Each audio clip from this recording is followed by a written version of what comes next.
Hello guys, तो कैसे हो आप सब लोग। आज मैं एक बार फिर एक नई वीडियो के साथ।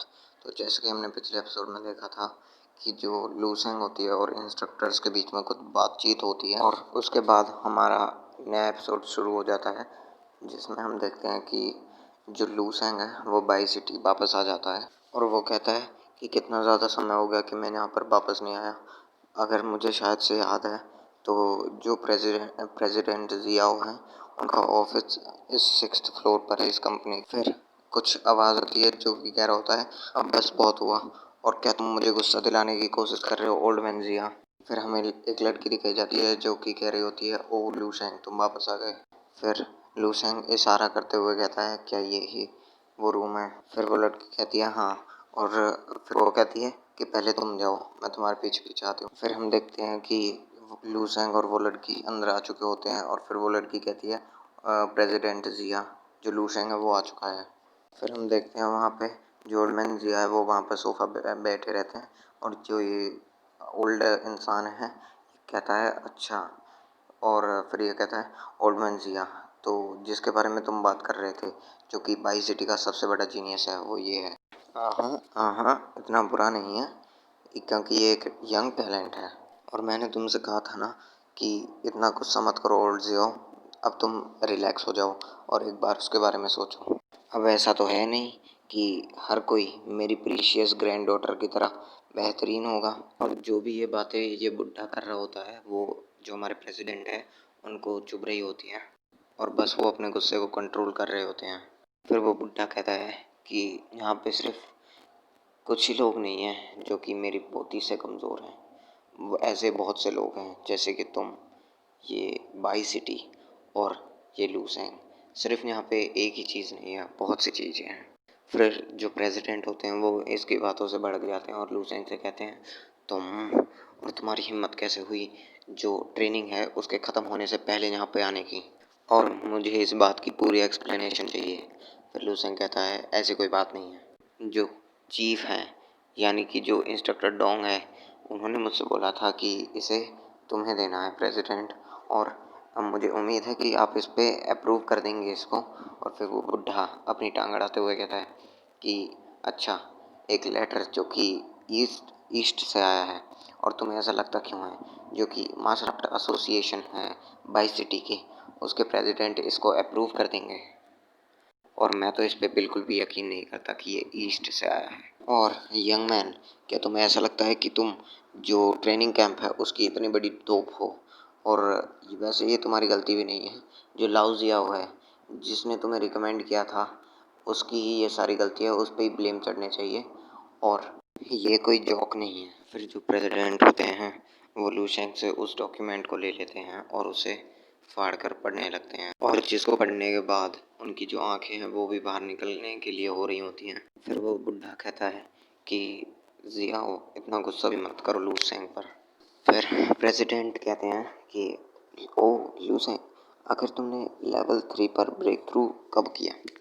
फिर लूसेंग कहता है कि नहीं, 1 महीने पहले जो चीफ इंस्ट्रक्टर टोंग है उन्होंने मेरी खुद मदद करी थी, मेरी जो पावर्स है उन्हें मेज़र करने में। उन्होंने कहा था कि जो मेरी स्ट्रेंथ है वो अब इतनी काबिल बन चुकी है कि मैं अब एक वॉरियर कहला सकता हूँ, और उन्हें सिर्फ करना यह था कि उन्हें एक स्टैंप लगानी थी इस पे जो कि होगी मिलिट्री की।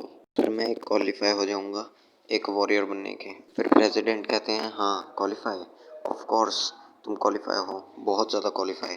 फिर वो बुढ़ा प्रेसिडेंट पे से उन डॉक्यूमेंट को छीनते हुए कहता है कि इसे मुझे दो, आखिर ये असली है या नकली। फिर वो बुढ़ा कहता है क्या, लेवल 3 का 18 साल का एक वॉरियर, और क्या 27,000 की कॉम्बैट पावर, मैं इस पर विश्वास नहीं करता, कहीं तुम इसे कहीं से उठा कर तो नहीं लिया है। फिर प्रेसिडेंट कहते हैं इसे मुझे दो, और आखिर कोई फेक डॉक्यूमेंट्स को यहाँ पर क्यों लाएगा, और क्या तुम्हें ईस्टर्न मिलिट्री डिस्ट्रिक्ट का स्टील स्टैंप नहीं दिखा। और फिर वो बुढ़ा कहता है कि मैं इस पर यकीन नहीं करता, मैं मानता हूँ कि तुम एक ऐसे लड़के हो जो कि एलिमिनेट हो गया है कैंप से इतनी जल्दी, और यहाँ आकर अपनी बढ़ाइयाँ फेंक रहे हो।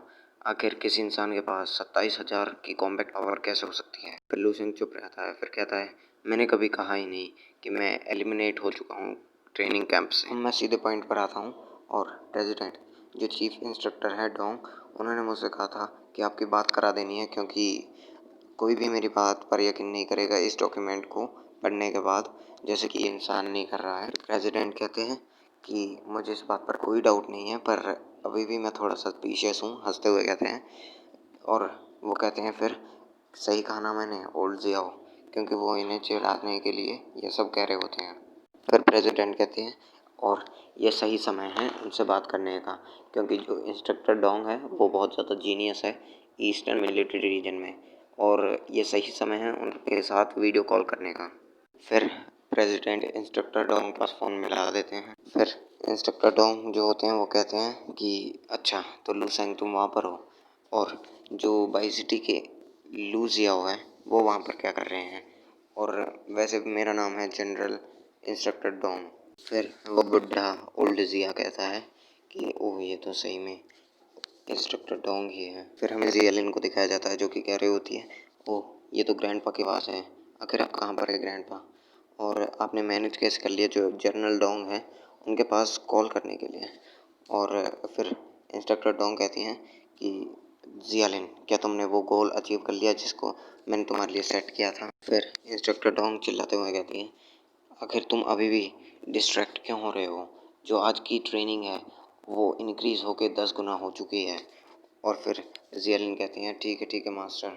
फिर जो प्रेसिडेंट है वो आग लगाने के लिए कहते हैं, ओह चलो, अब हम बिजनेस की बात कर लेते हैं, हम दोनों ग्रैंडपा और जो एक ग्रैंडसन है, हम अपनी बात को चलो अब आगे बढ़ाते हैं।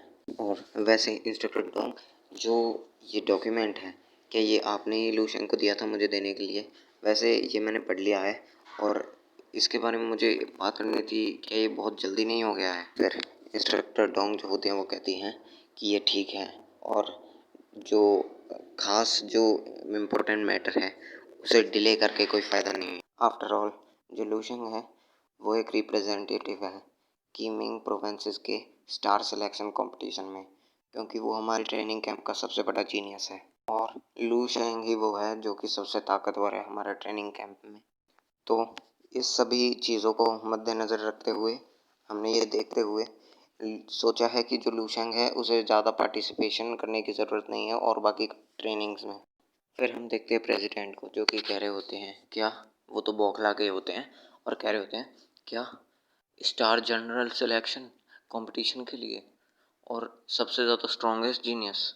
वो बुढ़ा कहता है कि मैं इस बात को मान नहीं सकता, इतना मुश्किल है मेरे लिए। फिर वो कहता है अपने मन में कि अच्छा है कि जो इंस्ट्रक्टर डोंग है उनके सामने जो मेरी पोती है उनकी बेइज्जती या फिर कंप्लेन नहीं हो रही है। और फिर लो भाई, उसी वक्त उसकी बेइज्जती या फिर कंप्लेन होनी शुरू हो जाती है। इंस्ट्रक्टर कहती हैं फिर, जियालिन, क्या तुम इतनी सी डिफ़िकल्टी को पार नहीं कर सकती? अगर तुम इतना हैंडल नहीं कर सकती तो फिर तुम लूसेंग को कैसे पीछे छोड़ोगी, लूसेंग को कैसे हराओगी? फिर जियालिन कहती हैं रोते हुए कि इंस्ट्रक्टर मुझे माफ़ कर दीजिए, पर मैं वैसे भी उससे आगे नहीं निकल सकती, मैं उसे नहीं हरा सकती, पर जो बात है वो कैंप से निकल चुका है। फिर प्रेसिडेंट कहते हैं कि अब मैं समझ चुका हूँ इंस्ट्रक्टर, और अब मैं आपको और ज़्यादा परेशान नहीं करूँगा। अगर मेरी वजह से आपको कोई दिक्कत हुई तो मुझे माफ़ कर देना। फिर इंस्ट्रक्टर डोंग कहती हैं, अगर वो प्रेसिडेंट जियाओ, अगर आप बुरा ना माने तो मुझे एक बार जो लूशेंग है उससे बात करनी है। और वो फिर लूशेंग से कहती है, लूशेंग, जो कि तुमने मुझे मटेरियल ढूंढने के लिए बोले थे, जो कि एक स्पिरिचुअलिस्ट के वेपन के लिए होते हैं, वो मैंने ढूंढ लिए हैं, और जो उनकी डिटेल्स हैं उनकी मैं एक लिस्ट बना दूंगी, और उनका प्राइस है उनको भी मैं तुझे सेंड कर दूंगी। अगर तुम्हें उनको ख़रीदना है तो सिर्फ मेरे मुझको बता देना, मैं तुम्हारी और खरीद लूँगा। जो लास्ट चीज़ है वो ये है कि जब तक पॉसिबल है, जब तक प्लीज़ जो स्पिरिचुअलिस्ट के असेसमेंट है उनको लेना शुरू कर दो। अगर तुमने वो लेने शुरू कर दिए तो तब तक तुम स्टार नेटवर्क से अपने आप कुछ भी चीज़ बाय कर सकते हो। और वो यहाँ पर ही फ़ोन काट देती है, और जैसे ही कॉल कटती है तभी जो प्रेसिडेंट है वो हमारे लूशेंग पे कूद के आके पड़ते हैं और उन पर चढ़ जाते हैं, और फिर उससे कहते हैं कि आखिर लूशेंग, जो इंस्ट्रक्टर डोंग है वो तुमसे ये क्यों कह रही थी कि जो स्पिरिचुअल मास्टर के असेसमेंट टेस्ट देना, जितना चाहिए उतने। फिर लूशेंग कहता है वो इसलिए क्योंकि जब मैं ट्रेनिंग कैंप में था तब उन्होंने पता लगा लिया था कि मेरे अंदर जो साइकिक टैलेंट है वो है, तो इसलिए ही जो इंस्ट्रक्टर डोंग है उन्होंने मेरे लिए एक रिकमेंडेशन लेटर है वो लिखा है, जिससे कि मैं जो स्पिरिचुअल मास्टर है उनके असेसमेंट को दे सकूं। फिर जो प्रेसिडेंट होते हैं वो कहते हैं बहुत अच्छे, तुम एक ऐसे जीनियस हो जो कि सेंचुरीज में भी नहीं पाया जाता बाई सिटी में, और मुझे तुम्हें मिस जज करने के लिए मुझे माफ़ करना, बहुत बहुत मैं सॉरी हूँ। फिर हम बुड्ढे जिया को देखते हैं जो कि सोच रहा होता है और अपने ख्यालों में खो गया होता है, उसे चक्कर आ रहे होते हैं इतनी बात सुन के ल्यूशन के बारे में। फिर हमारा सीन चेंज होता है और हमें वूजी गेट का सीन दिखाया जाता है, जहाँ पर जो प्रेसिडेंट होते हैं वो कह रहे होते हैं कि ऐसा मैं क्यों ना करूँ कि तुम्हें एक कार से घर पहुँचा दूँ, एक कार भेज दूँ तुम्हारे साथ। फिर लूसेंग कहता है नहीं, मुझे कहीं जाना है इसलिए मैं एक टैक्सी पकड़ लूँगा। फिर लूसेंग अपने मन में कहता है जो मार्शल आर्ट का वर्ल्ड है वो मार्शल आर्ट के प्रिंसिपल्स के सुपरमेसी से ही डोमिनेट किया जा सकता है, हमें मार्शल आर्ट्स की इज्जत करनी चाहिए जैसे कोई राजा। फिर एक ड्राइवर हमारे हीरो से कहता है, ओ यंग मैन, आखिर तुम कौन हो? अगर तुम जो प्रेसिडेंट जियाओ है उनको कैसे जानते हो, और वो तो इतने पोलाइट कैसे थे तुम्हारे साथ? फिर लूशन कहता है मैं सिर्फ एक अकाउंटेंट हूँ। फिर कार के सामने अचानक कुछ आ जाता है। फिर वो ड्राइवर कहता है ओह माय गॉड, आखिर ये क्या है? फिर हम देखते हैं वो कुछ चीज़ होती है, उससे कार टकरा गई होती है। फिर हमें पता चलता है ये एक साइन बोर्ड था जो कि है होनचुएंग स्कूल का। फिर लूशन कहता है आखिर होनचुएंग मार्शल आर्ट्स जो एकेडमी है उसके साइन बोर्ड के साथ ये क्या हो रहा है, आखिर ये यहाँ पर क्या कर रहा है? और यहाँ पर ही हमारी वीडियो ख़त्म होती है और मिलेंगे आपसे एक नई वीडियो में। तो आज की वीडियो थोड़ी बड़ी थी, तो बाय गाइस।